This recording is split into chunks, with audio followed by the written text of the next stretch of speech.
all that fucking good in-jokes that could have been on the intro. I can't believe I didn't record any of that. There's so much there. We had... There really was. Robbing drive-through windows. Yep. We talked about time machines. There are 2 We did.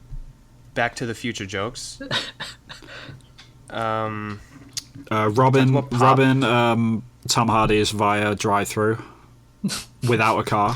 That was a thing. Do you say Tom Hardy, like the actor? I did, didn't I? What's it called? Tim Horton. Tim Horton. Tom Horton. Who is it? Tim Horton. Tim Horton. Tom Hardy. Welcome to the drive-thru. Sorry, that was my best Bane impression. It was terrible. I had no idea who you were impersonating just then. I was just like, what is going on? Hey, Vin, totally acceptable. I often find myself daydreaming about Tom Hardy, so there's no points against you. You know, like... Hey, man, he's an attractive man. What can I say? Hey, there are 2 guys, right? I bend fast for Fastbender, and I get hard for Tom Hardy. There's something seriously fucking wrong with you, you know that.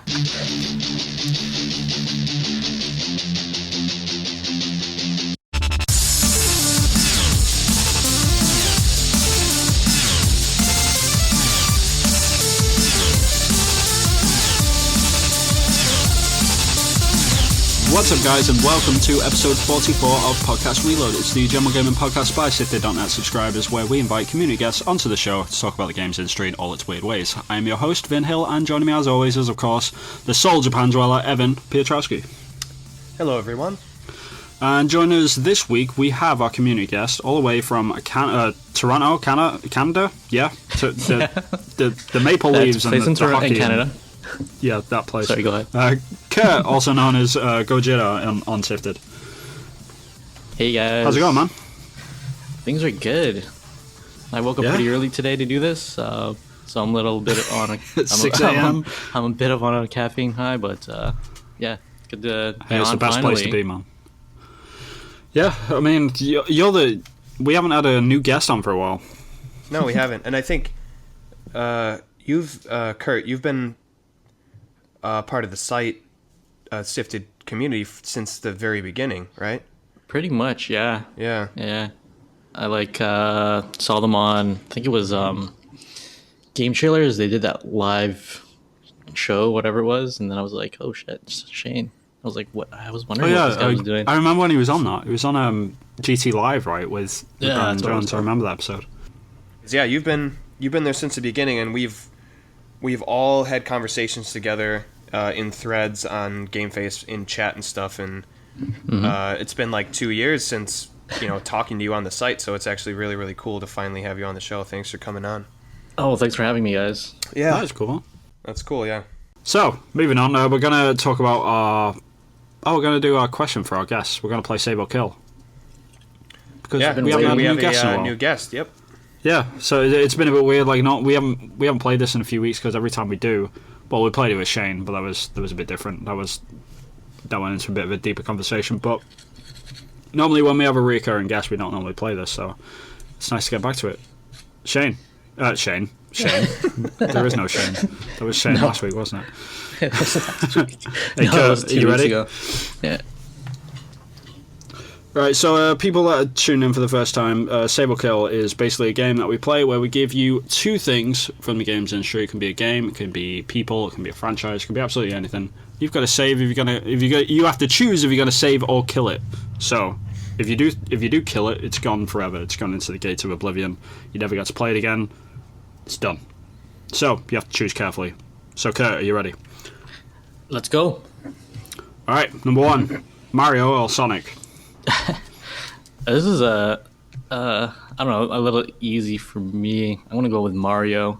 OG Mario. It's easy for everyone except for Dyson XP for some strange reason. That's good to say. Sorry, Dyson. I think I'm just throwing him a bone. That's all. Don't apologize to him. All right, I take that back then. All right. Sonic it Good is. man. No, I'm joking. Okay, The Last of Us or God of War?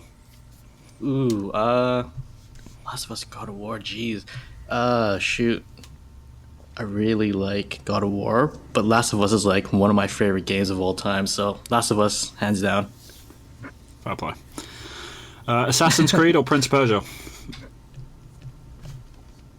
Ooh. I'm not really a big fan of either games, but I guess Assassin's Creed.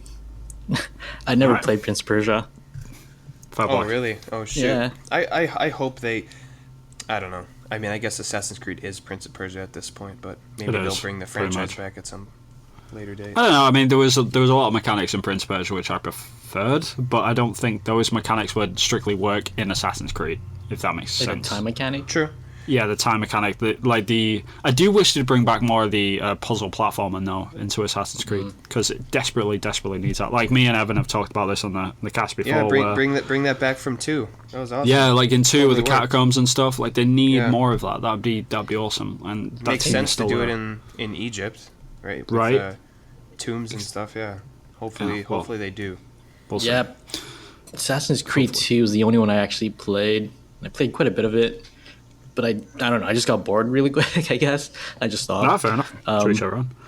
So, I don't know. I'm not really excited about Assassin's Creed. It looks cool, but I don't know. Just not my thing. Yeah. Some of those. I think a lot of people are on the fence with the series, but Yeah, we'll see. yeah. We'll see. All right, next one. Resident Evil or Alone in the Dark? Resident Evil. That's I one was of the gonna main say, reasons yeah. why I got a PlayStation, actually. Was that, Oh, really? yeah, like Blockbuster was renting them out. I think there was like that game, and I just like the cover of it, picked it up, and I was like, Right. what is this? Because before then, like, you didn't have horror or survival Yeah, the games at PS1 all. was probably the birthplace of all that stuff, right? Yeah, so Good Resident times. Evil for sure. All right, and final one. Elder Scrolls or Fallout? I never played Elder Scrolls Fallout. We'll keep What? Ugh, get off this podcast right now. It's terrible. Jesus. It seems you, like you a need to do your huge homework. investment. They are, but they're good investments to have. I don't know. I like the whole post-apocalyptic theme more than, I don't know, fantasy, I guess, or knights Alright. and Vikings, whatever. That makes sense. So maybe Fallout. If you would have played it, possibly Fallout. Would have been the one to be saved. Yeah, alright, fair enough. Cool. Yeah, thanks, man. That was a good one.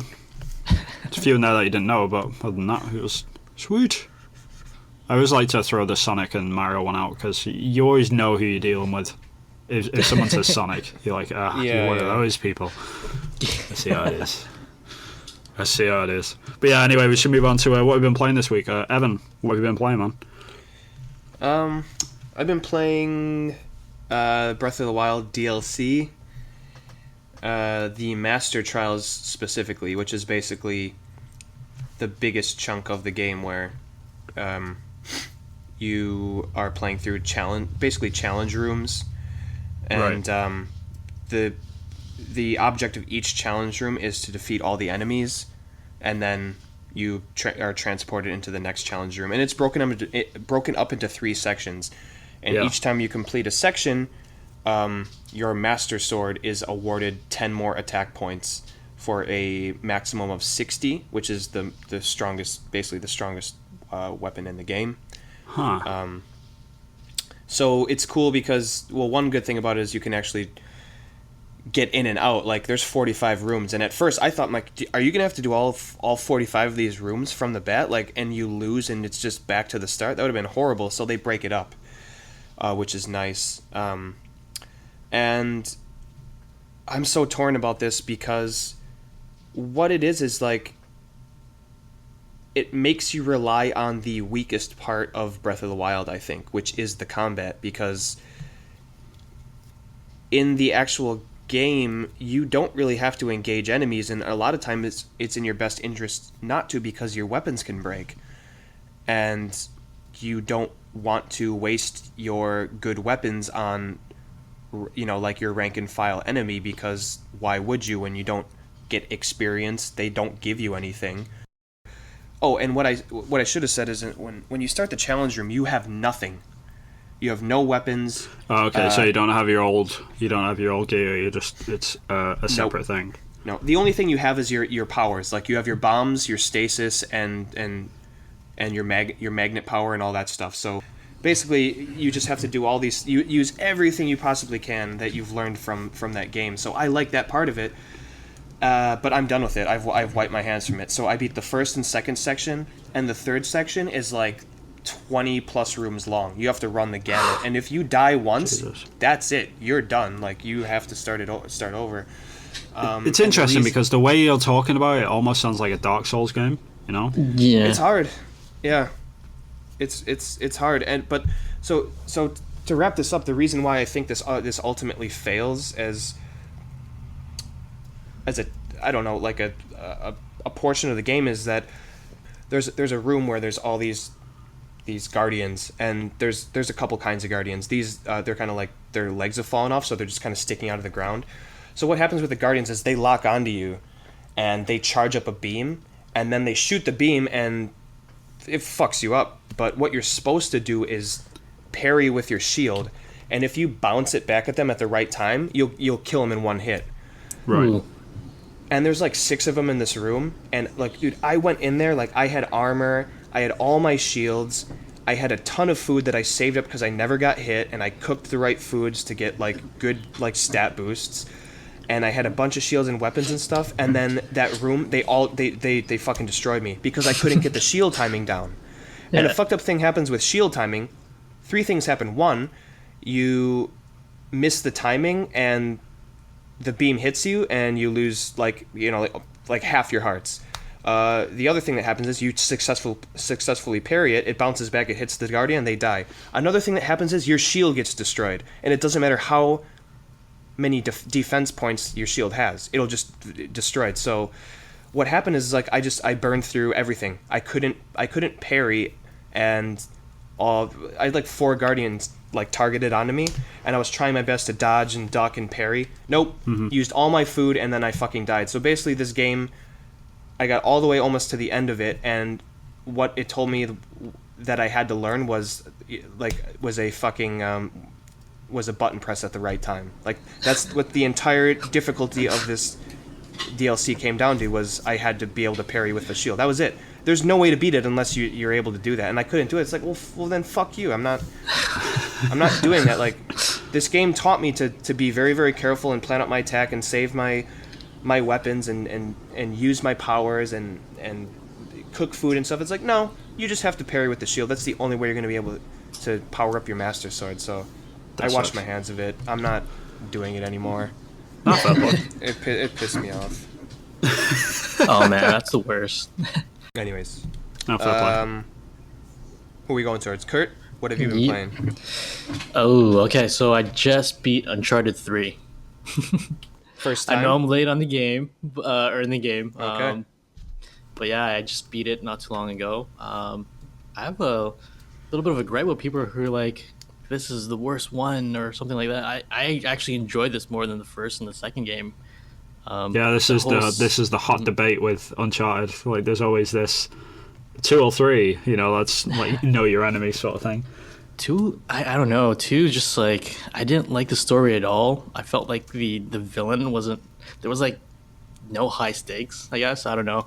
The whole relationship between Sully and Drake, that like meant more to me. And there's one part in the game where I'm just like, oh shit, like they do a little bit of a twist.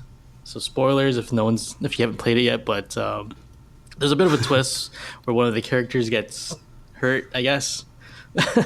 And you're just like, holy shit, I can't believe that just happened. And the entire time during that portion of the game, I'm like, oh, these guys are gonna get it. I'm gonna kill every single person here. But yeah.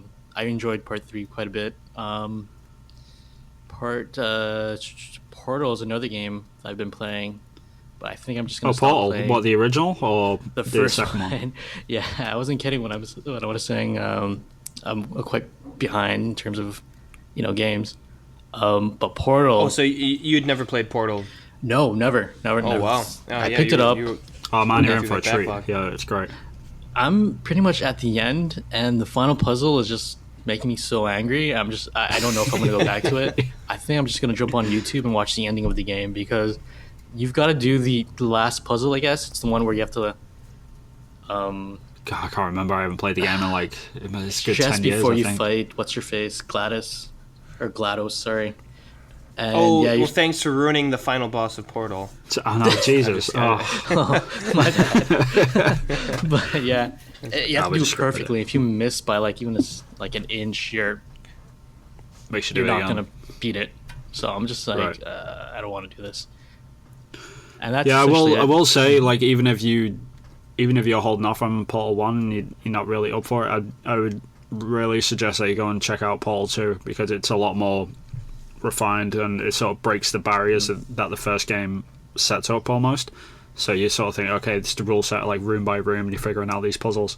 But in the second one, it sort of completely destroys that and pushes through. It's a lot more comedy in it and stuff, and it's just it's more of Portal 1 basically, but a bit better. I don't know. I to be honest, I haven't played either game. Really? What's wrong with you? Yeah, you should get on, man. I mean, I think you can play both of them on Mac as well. So, like, if it's that reason that you can find them, they don't take up that much GPU power or memory and that stuff. So, you could probably play it on a pretty old system at this point. Yeah, I got it on Steam for like $1. So, Yeah. If you're interested, just pick it up. It's worth the money, except for that Yeah, last get part. on it. That last part's like, can't do it.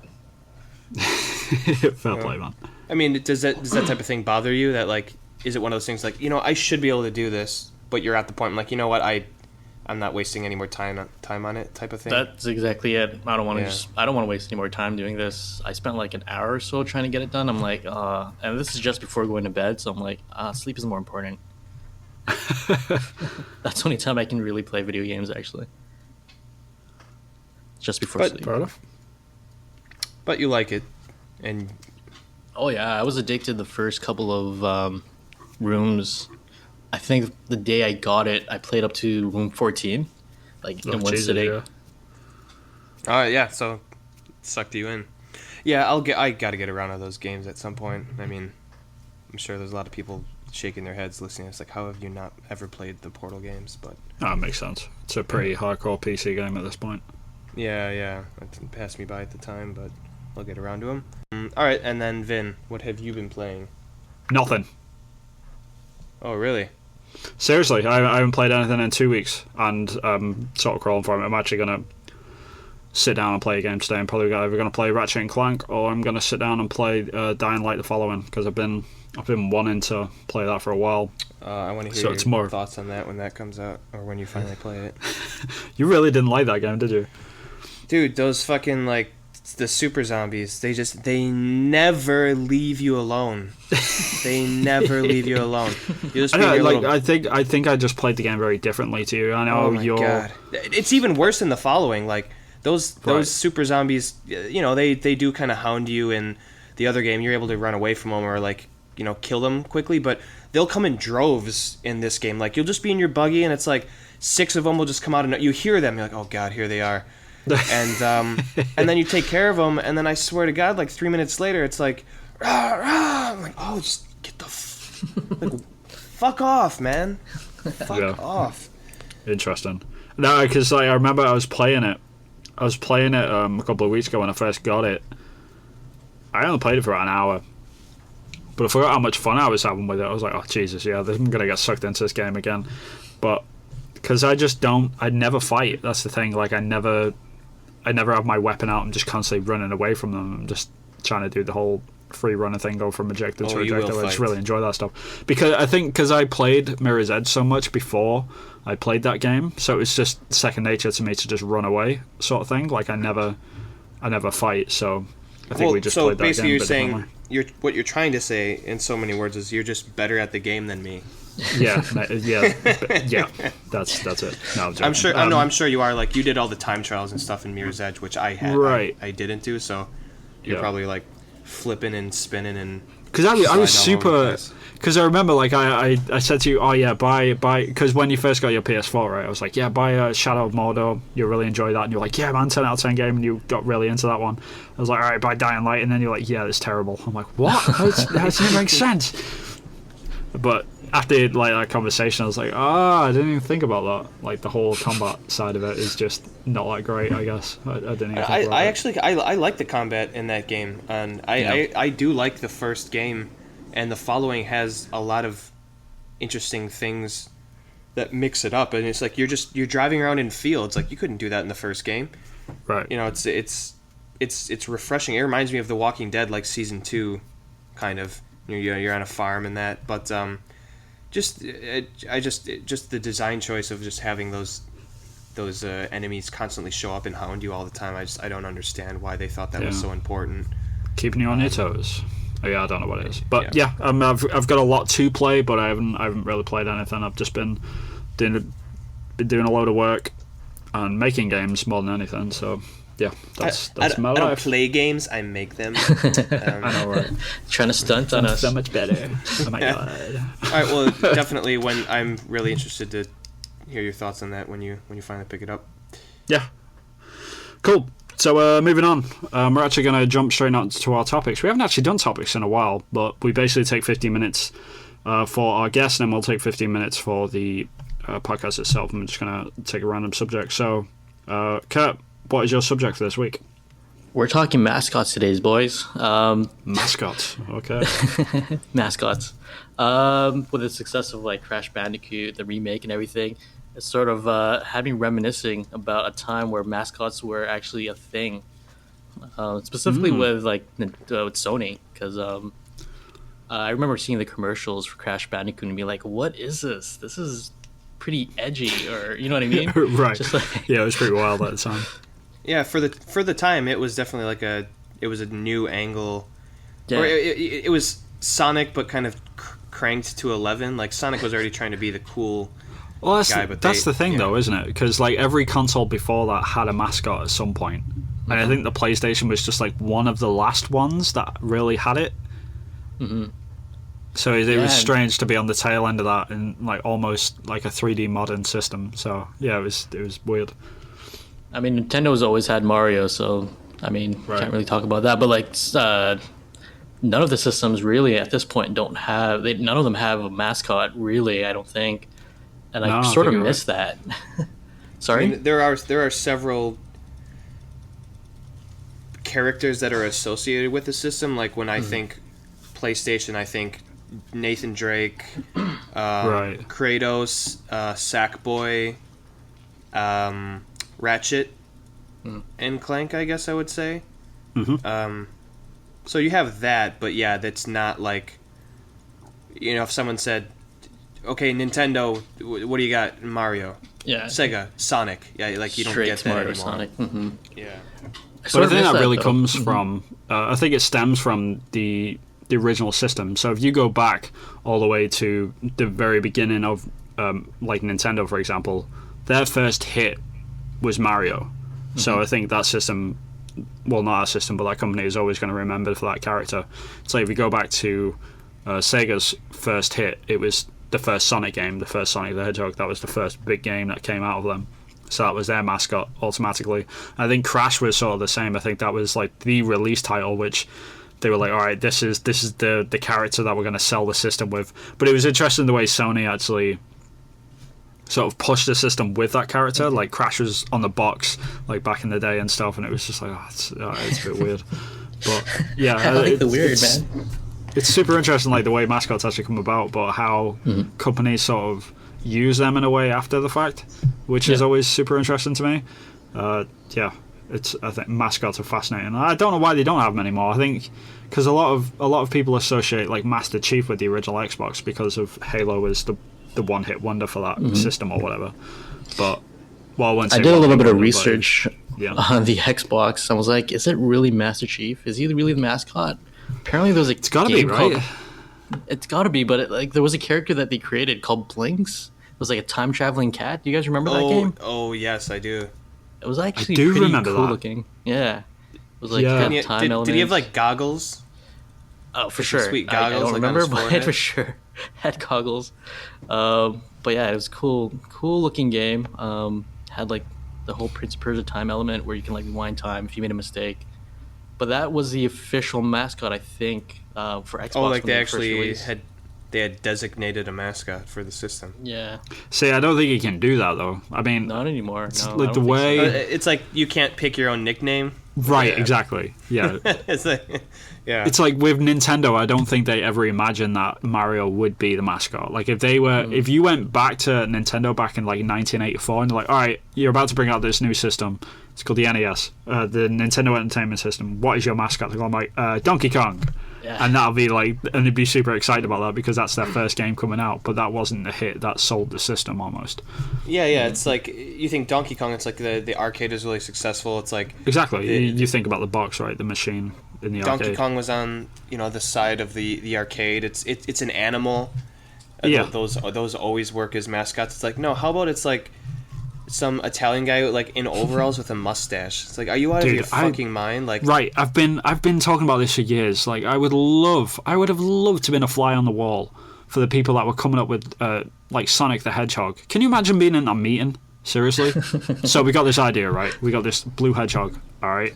He's got red shoes on, and he runs really fast. It's like, why does he run really fast? Don't worry about that. Anyway, he collects rings, and he has to basically help his friends who have been captured by this fat guy called Dr. Robot. Why is he called that? And don't worry about that. And they're all trapped in these robots, and you've got to break them out, and you've got to free them. Okay, you're hired. Here's some money. It's like, how did that happen? You know, and that's crazy. Like, that doesn't happen anymore. That's probably why we don't have all these crazy mascots anymore. Because now we've got like normal dudes like, oh, Nathan Drake. It's like, yeah, he's just a dude, you know? There's no wacky ideas anymore. I've got this idea for an Italian plumber that goes down pipes and he collects coins to save princesses. Oh, by the way, he's got a friend that's a mushroom. It's like, what are you even talking about? Like, it doesn't even... I think some of it is like you were saying, Vin, like Mario, the game became so popular that pushed the character of Mario into... Right, into the mascot. The role of being a mascot. And then I think what may have happened is because Mario became so popular, Sega was decided like they need... It's always good to put a face to the name of the brand. To the products, yeah. So they thought, well, we need our Mario. And then they came up with this ridiculous idea of a blue hedgehog that can run fast. And then it became kind of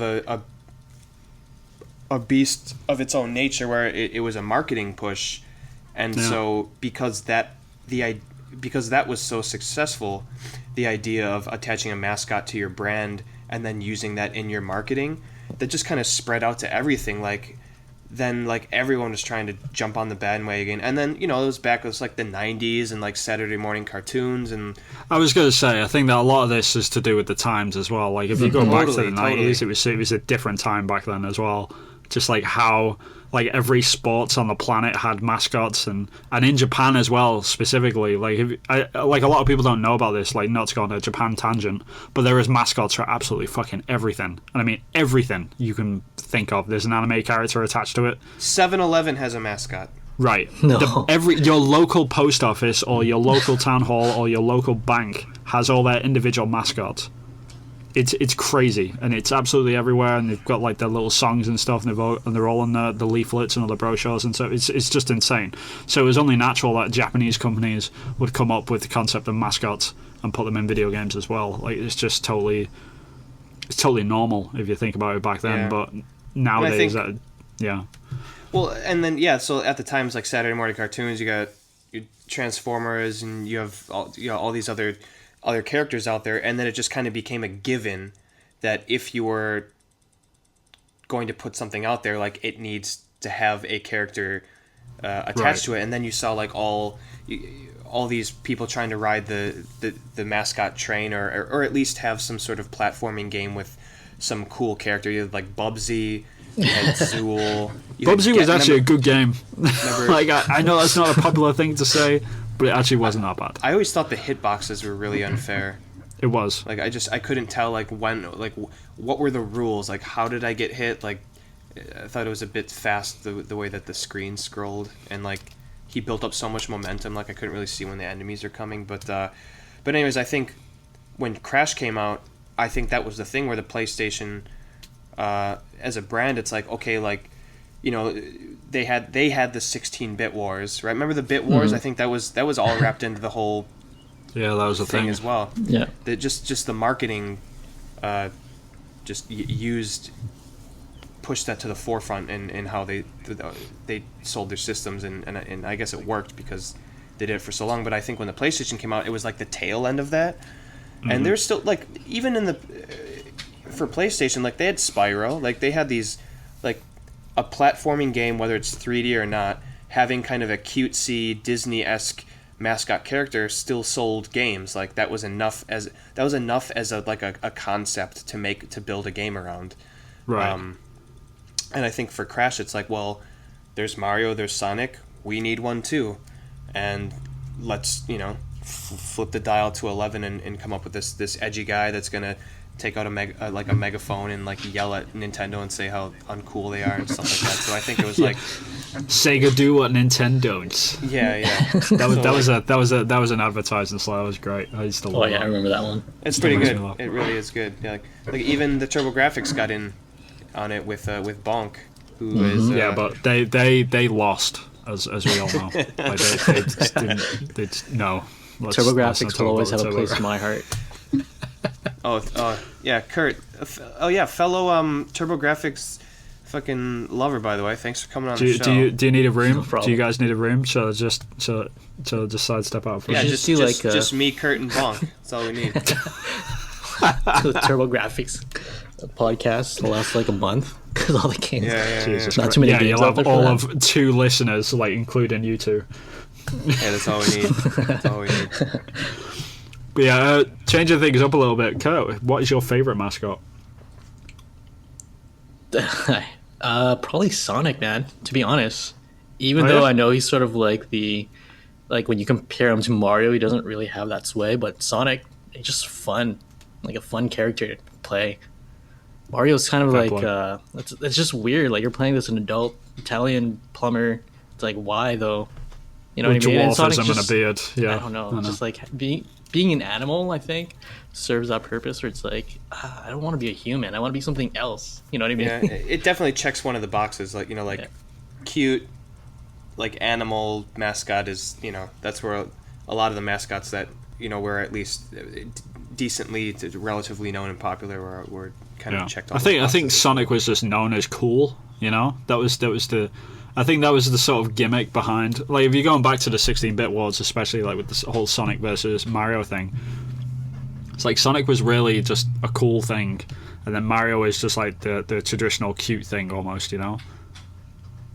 So yeah, it's super weird the way that works. But yeah, Evan, what's your favorite mascot? Don't you dare say Bunk. No, even in as much as I'd want to, even in good conscience, I can't say that it is in fact Bonk. I mean, he's a bald caveman with a giant, enormous head. It's not exactly, you know, the lovable, like, I don't know, plushy doll that I sleep with every night. That's genuinely terrifying. Just so you know, I mean, I think it's got to be Mario. Isn't Mario's like the most recognizable character, like, currently, isn't he? Yeah, it's got to be. sure, I mean, yeah. it's Like, one of the in things the history that of anything, the most recognizable character on the planet is Mario. Right, he's so embedded in like our culture now that even if you don't play video games, if you know nothing about video games, if you show someone Mario, they're like, "Oh yeah, that's Mario," like, and they know exactly where it's from and they know exactly what it's for. And Even they know if what they've, like, company it's haven't played a associated to. game, yeah, everyone knows Right. Mario. I Yeah, guess it it's would be sort of, Mario. Yeah. Sort of synonymous with like video games, like Vin saying, is just like, if you speak video games, first character people think of is Mario, for real though. Yeah. Having said that, oh no, I do have 2 Mario amiibo. I was gonna say I didn't have a Mario amiibo, but I have 2. The 8-bit versions, classic and modern. Got to get 2. But that's the rule. Got to get 2. That's what I always say. That's not a rule. That's a condition. Like, you Hey. need to stop. Uncle Evan, what was that? Got to get 2. Yeah, you said it. Gotta get titty. Vin, who's your favorite mascot? Probably Sonic. I've got to say. I mean, I was a Sega kid when I was younger. Oh, okay, fair enough. I was pretty lucky that I lived in a house where every year I would get the Sega product and my sister would get the Nintendo product. So I had the best of both worlds. And then when she left home, I got them all anyway. So I was like, haha, suckers. So it was great. That's how it goes, right? So I don't know. Like I said, I just think Sonic was just inherently cooler. Like, I know Mario is like a household name, and he serves a much bigger purpose, as it were. Especially these days, like he's still considered like that sort of great, and he's still attached to a great franchise as well, you know. Yeah. And like the games that he's actually associated with are actually decent, unlike Sonic. Yeah. Sorry. I would say about Sonic though, like I think Sonic is exactly what the Simpsons were making fun of when they made Poochie. You know, Yeah. It really is like 90s edge, like what he's got, like, you know, mascot with a tude, with a 90s tude that Right. immediately outdates itself, you know, after time passes. But like Mario, it's just like he was never cool to begin with. He was just kind of like a character Just they a put in dude. the game, and then he became who he was like later. That's the thing. Like, if I was this, I have to stress that I'm separating these completely from the games that they actually represent as well. Like, I'm just strictly talking about them as mascots. Like, I always believe that Mario is the better game over Sonic, but I think Sonic is just a cooler character. Oh no, I mean, like, That's it. past the whole ridiculous idea of Sonic as an actual thing, like, yeah, like I have nostalgia for Sonic as well, and like he's a very recognizable character. And okay, I think the power of the character is proven by the fact that they've made so many horrible fucking Sonic games, and yet they're still making them because people still they want to have it's testament to the they want character. to have a good one. Right. Yeah, it's a testament to the power of Sonic that they can just make so many horrible games, and he still somehow survives because people are waiting for that one shining light in the fucking. It's never gonna happen, shit. man. It's never gonna. Sonic is dead. It's just let him die. Sonic Yeah. Mania. Rest in No, they peace. Let him go finally grace. realized the only thing they can do to make a good Sonic game is just remake like the old Sonic games again. Ah, shit, with what are the Sonic odds? Mania. Like that thing that everyone's been saying for the last 20 years. What are the actual odds? Yeah. But Oh, well, we'll I think, see. I think just closing this up, I think one reason it just went away is I think the whole idea of using a mascot to market your system, it just kind of fell away, and it didn't become part of what they needed to do to market the system to its audience. And I think a lot happened as gamers grew up. You look at the Xbox. The Xbox was supposed to, like, first-person shooters became a thing on systems, and like we moved away from like colorful stuff. Remember the year of like the grays and the browns I do in remember that. gaming? Like, people Yeah. moved away from that stuff. Like, it wasn't cool to like Disney characters or like mascots that were colorful and had bright beady eyes. It was like, you know, you're in that weird awkward teenage stage where like that shit sucks, man. So like, and I think that, like, the marketing fed into that idea. It's like, no, people want, like, and another thing happened is like graphics got really, really better, and it's like, no, people don't want that cartoon bullshit. They want like realistic graphics. Like, here's Gears of Though War. they are you going gotta- back to that stuff now, but Yeah, well, yeah, I it totally kind of agree. wrapped around, but I think the initial push for the systems was like, this is for real gamers, this is for adults, this is you know, like all that horrible marketing bullshit. It moved away from extreme. Yeah, it moved away from all of that stuff, and you know, like, we got over that, Yeah. and we're like, well, wait a minute, no, that's not what we think is important. And then we all got older, and it's like, no, I like totally always liked Mario, and I just pretended I didn't because I thought it wasn't cool, and now I realize none of that shit matters. So I think it's all come back around, but I think that was one reason why that kind of went out of style, and now that stuff doesn't matter anymore. And I guess if you do come up with a cool character, I don't know, memorable enough to be the face of a game, then yeah, like it could happen. But like we have the Crash Bandicoot remakes. Like, is there a game that has been released within the past couple of years that has like a cartoon kind of animal main character that's new? That I don't know, like I can't think new of one. ones. We've had like Ratchet and Clank, and we've had Ukulele, I guess, but that's just basically Ukulele, banjo. but that game tanked. Yeah, didn't do well. Don't know. We'll see. I guess mascots have already served their purpose. All these like True. brands are sort of established at this moment, so it's like they don't really need to market it that way. Yeah, that's the Like, thing. Like, I don't think we'd get another mascot until we got a new console from a new company. You know, like if Apple came out of a console, like I think they probably would have like a character associated with one of their first games, like exclusive or whatever, and people would see that as the, I don't know, the whatever, like the cute little apple dinosaur that eats apples for breakfast or whatever. Like that'll be the thing, you know. I'd play Cool. that. That's actually not half bad. Yeah, right. A cute little I don't dinosaur know. that eats apples. That's awesome. See. I could connect with that. Take that apple. Take it for free. Anyway, moving on. We should move on to our next topic. Evan, what are we talking about this week? We are talking about all the small things. Oh my god. Sorry. You're an idiot. That's all right. All the small things that annoy us about video games and little things in games that just, for one reason or another, just kind of grind our gears. What I mean by that is, I was playing Breath of the Wild, and when all those guardians like blew me to smithereens Yeah. over and over again, Link falls down, and it takes him so long to get back up, and it just made me think of games. And you know what?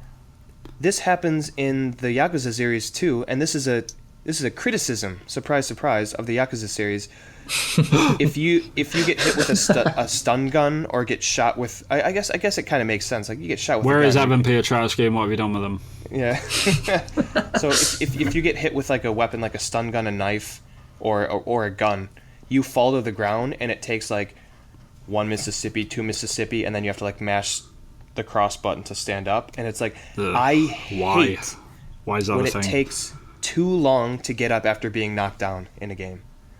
So when I mean about a small thing in a game, I mean that, like the weird little things about games that absolutely drive me crazy. Like have you guys ever noticed that? Has it ever annoyed you that like the taking too long to get up after being knocked down thing? Yeah, I've seen that I before. hate it. Like I don't care if I was fucking beaten within an inch of my life. If it takes more than like 2 full seconds to get up, it's like you're wasting my time. It drives me up the fucking wall. And also, don't make me mash the button to get up. Just get up. Just get up. Yeah. Yeah, I remember that happening in Metal Gear Solid, actually. Like, if you fall backwards onto the floor or if he gets shot and he's lying down on the floor, you can just leave him there. Oh, right. And it's just like, why? Why do I have to hit X for him to stand back up? And then go into prone and then stand up. It's like, oh, really? This looks so ridiculous. But, yeah. I just think it's a very easy thing to solve. Like, if you're playing a game and if, whatever, you've put a bunch of numbers on a computer and you're testing it out and, like, you get hit and you fall down. And he falls down, right? And you're like, okay, that kind of... If the idea of maybe it kind of is taking too long for him to get up pops in your head, it's already too long. Right. The character should be getting up, not immediately, but it's one of the things that drives me nuts. Do you guys have I guess so there's Kurt, do you have like a small thing in a game that annoys you? That you can think of? Yeah, I mean, playing Uncharted, there are parts in Uncharted where you're just like, why can't I do that? For example, like if you fall in a hole, and you're like, and he's like, I need to find a way to get out of here. And it's like, just jump on that rock and jump up to that ledge. You've been doing that the entire game. Why can't you just do it right now? Right.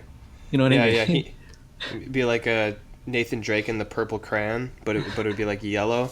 He just brings a yellow highlighter with him. He colors in the ledge, and he's like, okay, now I can climb on it.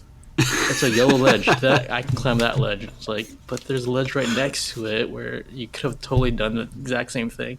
That grinds my gears. I'm just like, oh man. Especially when it's like puzzle based. It's like, oh, I've got to do this a specific way that the developers want me to do it, but I know there's a different way to do it, and I can do it that way. But they just won't let me do it.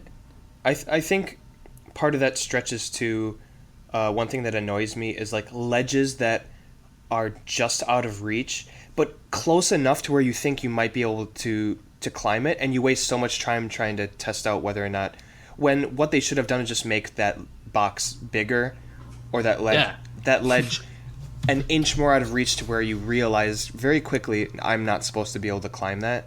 So to your point, like, it is very difficult for, I think, for developers to design an area and just make sure that every single section is either the character knows that it is climbable or interactable or not for every section. But if that's the case, then you have to do a good job of, like, don't put yourself in the situations where the characters or the player is looking at this section. It's like, I should be able to do that, but for this one moment, the devs were like, no, it's not convenient for us. Yeah, we're not going to allow you to do it just for this section of the game. Then they should design it in such a way that you don't have to really. Yeah. You look at it and say, like, okay, yeah, I clearly can't do this when you know that you should, or you have, at least in other parts of the game. Yeah. I don't know. It just doesn't make sense to me. But I get it. Yeah. It's one of those things where it's sort of like... They fixed a lot of that stuff leading, like, throughout the Uncharted's. Like, the first one was bad with that. Like, I remember running around that game, like, trying to jump at stuff. I'm like, where the fuck am I supposed to go? And they got way where better they've at that painted the ledges, dude. You should know this. Yeah, that's a good one. And Vin, how about yourself? Yeah, I've got a couple. I think the one which I physically get angry at, which I shout at the screen for... Oh, there's two of them, actually. But one that leads straight into what we just come off, though, is hints. Like, the way certain games have hints. I mean, we spoke about this with Tomb Raider not too long ago, like Rise of the Tomb Raider. Yeah, you stopped playing it because... I still haven't finished that game because of this. It's the whole, when you walk into a new area and the main character tells you what to do, like, as if they're talking out loud, that just makes me want to throw the controller at the screen. It's like, why am I playing this if you're telling me what to do? Like, there's no point in me playing this game whatsoever. I might as well be reading a book, because that goes in a straight line. Like, this is useless. When Lara Croft goes, oh, maybe I should climb up there and grab that ledge and then flick that switch down. It's like, yeah, no shit, thanks. No worries. If only I had time to figure that out, instead of you waiting the whole 5 seconds when I walked into this area. That just makes me shout out loud. I'm like, why must you annoy me? It's like that. Oh, God. It makes me want to punch a baby or something. I don't know. Quite an extreme there. I'd say an extension of that is... don't punch babies. Well, yeah, I guess, yeah. I mean, I guess that goes good without advice. saying, but, yeah. We're not condoning any listeners to punch babies. Just never. Please don't punch babies. Don't punch baby. Unless Punch the game wives, tells though. you to, and you need to do it in order to advance. I mean, what are you gonna? I mean, what are you gonna do? Not punch the baby? You might as well throw the game out. You know what I'm saying? Arkham Asylum, Batman: Arkham Origins. One of the first prompts you get in that game, it pops up in the middle of the screen. It shows I already know what you're gonna the say, left stick moving forward, and it says walk above it. It's like I might as well unplug my PlayStation and throw it out the window. Right, I've just spent like $400. Like, I've got this game, and I'm like, let's put this in. I'm done with video games. Right, This is where we come to. This is how you walk. It's like, oh God, thank God it told me how to do that, because man, I just spent this $460 on this console and this game. Man, I would have been stuck for days. Like, I like the idea of... No, I don't like the idea. I understand the necessity... Like the accessibility for everyone. The tutorial section of a game, like, but they're always the same. It's like, they're gonna teach me how to aim. They're gonna teach me how to duck. There's always gonna be like, oh, I can't get through there standing up. I gotta press circle. Oh, I didn't see that one coming. Like, it happens in every fucking game, right? That is pretty funny. It's like, I've been using this analog stick forever to walk, so I already know that. Like, even in fucking Ratchet and Clank, it's like, in the beginning, like, you're fixing your ship, and then like, oh, okay, you gotta test these things out, and you gotta like put the reticle over this thing to make it turn green. Okay, let's try vertical. You go up. They try to mask it in so many ways, but it's like, you're just... I mean, it's I guess doing the same. You're jumping through the same hoops. It's interesting that they've never like come up with a dynamic way of getting around that. So if there's any way it can look at your save history or like your list of games that you've played or like trophies that you've unlocked or whatever, you know, it's like, all right, you've played action adventure games before, you got this, bro. You know, it just said that something like that on the screen. That is like, genius. Yeah, thanks. Like I appreciate that. That's great. They should be able to do that. Why is that That's not a so thing? smart. You know, Yeah. or if it just has, it only gives you a tutorial on things that is new to that game, then that would be, you know, I don't know, but I get it. But then sometimes though, like accessible. some of, and I don't. I like that devs are trying to get interesting with tutorial sections, just so they can mask it enough to like, okay, like I guess this is at least interesting. Sometimes it's woven into the story to where you might not be able to skip that. Yeah. But sometimes it gets absolutely fucking ridiculous, like sure. Batman. Like that was good thing is I've never seen something that egregious since playing Origins. I've never seen them say left stick to walk. It's the only game I've ever seen it. It's not every game. But I've seen it in a ton of games. Really? Like, okay. Yeah, I've seen it. I've seen it 1,000 times. I couldn't recall. Like my brain sort of rejected most of them out. But yeah, man, tutorials they drive me up the fucking wall. Well, not really tutorials, but just it's the main character hinting and ruin it. Yeah, like it can really ruin a game if they hint too early almost. Like just if I'm stood there and I'm just like looking left and right and the system can register that, it's like, yeah, this guy has no idea where to go. Like we better like throw him a bone here. But if I walk into an area and it just says it instantly the second I walk into it, I need to do this. It's like why? Like I hate that. It makes me angry. Yeah, that's really really silly because it defeats the purpose of exactly of actually playing the game, and it annoys me because that was one designer's decision versus all the guys that worked on the level design, all the guys that worked on the artwork for the level, the lighting to, you know, direct the player's eye properly, and you know, and all of the artwork that sort of directs the player's eye, so like the colored ledges and all this sort of stuff, all this work going into this one area for the player to figure it out, and then some genius is just like, I know, why don't we put some voice acting in to hint? And it's like, no, let's not do that, asshole. Let's not do that. You know, and they do it all the time. It's so annoying. But, yeah, sorry. Oh, God, it grinds me. That's a bad one. Another thing that I hate is when subtitles pop up before the people, the characters have, like, said their line. Yeah, that is a good one. Because you can read faster than they talk, and it ruins the impact of the line of how they it's like if Star Wars had subtitles. It's like, Luke, I am your father, and he just said that like at the bottom, like before he actually said it, like to kill it. Yeah, that happens all the time in games. Yeah. Okay, I said that's a good one. Another one that bothers me to no end is getting into an elevator in a video game and not knowing which side the door's gonna. It's I swear to God, every game's like 50-50. It's either gonna open in front of me or directly behind me. It's like, why? So I understand sometimes this is just a level design thing where, for example, let's just take a game like Prey. There's a section of the game that's like an open area, an atrium, and like you get into the elevator's by a wall, so when you get in the elevator and it's going up, you're going to have to turn yourself around because there's nothing forward.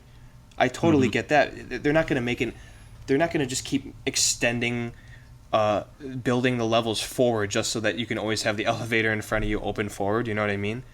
But a lot of the times, like, just the way that levels build, like, it doesn't really seem like it matters, but yet I'm in an elevator and then I'm just like, the elevator stopped. I'm just sitting there. I'm like, what? And I just, the fucking door's behind me, isn't it? And you turn around and sure enough, it's been open. It's been open for like 20 seconds. Like, why the fuck is it? It should always be in front of me. It drives me nuts. I swear to God, I get in every elevator. I'm like, all right, which side is it going to be? Oh, it was in front of me. I thought it was going to be behind me. I thought it was going to be clever and turn around. But guess what? The joke's on me. This shit drives me nuts. Driving me nuts. Yeah, the last one that I've got for myself is when if you're playing a multiplayer game, I know this doesn't apply to you, Evan, but any first-person shooter players, any first-person shooter players out there will fully understand what I'm about to say. If you get killed in a game and you've got to hit a button to respawn, when you've got a timer that's waiting between deaths, it is the most annoying thing in human history. Like, Battlefield is the one thing which Call of Duty has got over the top of you. If you hit X after you've died, you're instantly back in the action. You know, you've got the gun in hand, you're ready to go again. Battlefield, if you die, depending on the game mode, it'll take you to the map, so it'll, like, you're overlooking, then it'll make you wait 5 seconds before you can spawn back in. And I know it's something to do with, like, the background stuff, and it's like loading the game back in or whatever. But that 5 seconds, like, if you've just been killed, is the most frustrating 5 seconds of anyone's life over and over again. Well, and especially like, since you've why does it make me wait? I want to shoot time, fuckers. Right? It's not exactly, and it's every 5 seconds. You do it, all the fucking time. All the time, and it's like it's just little loading screens to you, and it's just like I want to find the guy that coded this, and I want to pick him up and throw him out of EA's windows. I don't know where he is, but I'm gonna find him. I'm gonna kill him. You know, just like every single time, you just want to find that guy who put this feature in. It's like that 5 seconds wait is just. Oh, it adds up, man, and it's just the most frustrating and I think thing that's part of what this is it's all the little things that add up. Like, just if you came in contact with it a handful of times, it wouldn't be that big of an issue. But it's really is a big deal. Just when you keep running into it, it makes it that much more annoying every subsequent time you have to deal with it. Yep. And Kurt, did you have one more? Yeah. Consistency. So. Again, going back to Uncharted, it's the last game I played, so the only thing really on my mind is when you get shot. Like, during cutscenes, you get shot once, the character could die, but the entire game, you're just getting shot at, and you're taking, like, hundreds of bullets, and you survive that, but one person puts a gun to your head, you're, like, freaking out. Oh, no, I'm gonna get shot, and, like, that doesn't make any sense. Yeah. Yeah, and actually, going on with that, and actually... You know, by the way, obviously, I love the Uncharted series. I don't really they're great one, games. but they're great games. But one thing that really, really annoys me about that game is, and I know it's just because, like, this is like your Indiana Jones fantasy, like, dialed up to unbelievable. That's the whole point of the series. I totally get that, but it is grounded in realism to some extent. But no one has the grip strength of that guy. Okay, that's. But here's the thing. I can live with that. Like, I don't want to accidentally fall off something. Like, I want to make sure, like, I don't want a grip meter. I want to have fun while I'm climbing. So I totally understand that part of the game. However, things break, like, too much. Everything breaks. Everything. It's not the breaking part though. It's the part where this, like, you could hang on a ledge until the end of time. You could just, like, put the control down, watch him say, "I'll be back in 20 minutes, Nathan," and he'd be like, "No problem. You take your time, buddy." You come back, you'll still be on that ledge. The second that you hit the button to shimmy over to the next ledge, the ledge that you just jumped off will crumble and fall away. And you're like, why? I don't understand. Yeah, I just like, it might be impossible to count how many things that you jump on that, like, a pipe that breaks and swings around, or the ledge that falls, or it's just everything fucking breaks in that game. It's so ridiculous how many times you just, like, Charlie Chaplin your fucking way through, like, all of these. That's the good thing about it, though. It's just pure entertaining, at least. Well, of course. But after a while, it's like, I don't even care about the spectacle anymore. Right, you just want to get from A to B. Like, almost. when an entire building starts crumbling and the entire floor tilts down to a 45-degree angle and you slide down and then jump out the window and swing, fucking awesome. But then it's just like, there's some parts where, like, you're platforming and for, like, a really long time, but then you constantly, like, a rock breaks and you fall and you slide down something and you jump over to a pole and it swings and then you grab another and then that rock breaks and it's just like, does it need to break 5 times in a row, like, within, like, a 10-minute period? Like, it's a little too, the breakage is too concentrated. You got to spread it out a bit more. Well, it's like Kurt was saying, it's just inconsistent, you know. Yeah. Yep. No, good ones. What if all of those things were, like, in one game? It'd be the worst. It is. It's called Final Fantasy 15. Don't ever play it. It's just the worst game ever. It's just horrible. Seriously, it's God. I've got my copy of the game. I'm really tempted to go and trade it in, and I don't ever trade games in. So wow. Yeah. Anyway, coming up to the end of the podcast, Kurt, thanks for joining us, man. It's been really cool to have you on. It was real fun. Yeah, finally. It's been too long. Too long. Too long. But yeah, you've been around on the site forever, like we said, so it's been cool to get you on, finally. Yeah, if anyone listening wants to join us as well on the podcast and you've never pulled the trigger, then please do. Like, come and join us and get in touch with one of us on Sifted, and we'll get you on the show as soon as possible. We always have like a massive pre-show, so we always like just hang out and talk for a while. It's not like we start the call and we're like, hey guys, podcast reload or whatever, just come and hang out. Like, it's fun. Like, we try and keep it as chill as possible.